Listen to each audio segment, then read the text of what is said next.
देखिए लगभग अनुमानित 100 बीघे के लगभग ये भूमि निकल रही है जिस पर ये सब पूरा मामला चल रहा है। और ये पहले रीजनल एजुकेशन के लिए, उनके एजुकेशनल इंस्टीट्यूशन के लिए दी गई थी।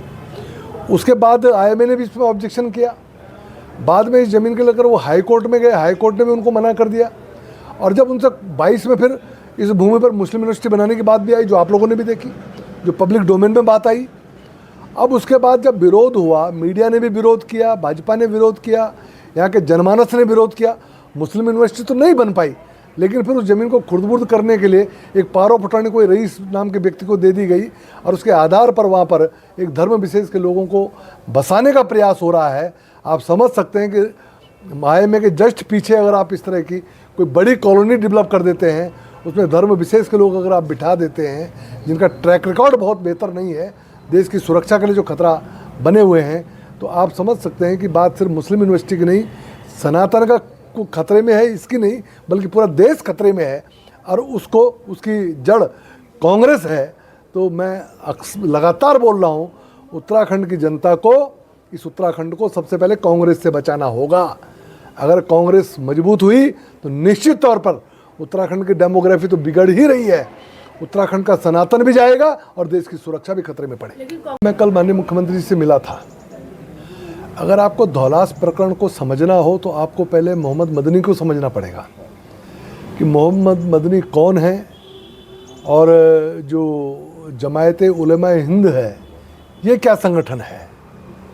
ये कट्टरपंथियों का संगठन है, देवबंद से जुड़ा हुआ संगठन है और ये वही संगठन है कि जिससे प्रशिक्षित होकर ये तालिबानी तैयार हुए।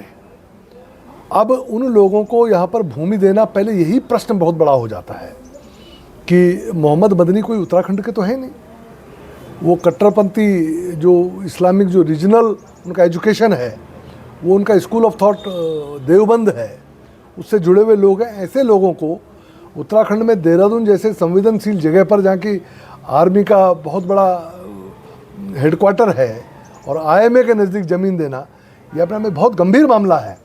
बात सिर्फ मुस्लिम यूनिवर्सिटी तक सीमित नहीं रह गई, अब बात देश की सुरक्षा से भी जुड़ी हुई है।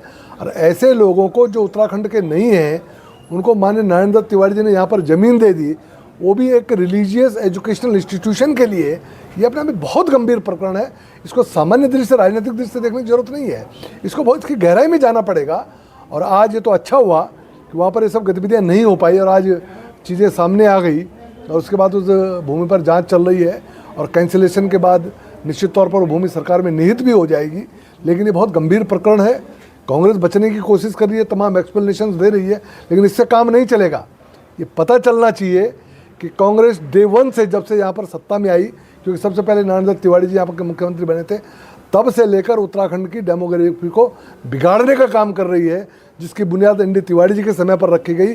हरीश रावत जी ने इसको पल्लवित और पुष्पित किया है और आज विपक्ष के नाते कांग्रेस उसको संरक्षण दे रही है।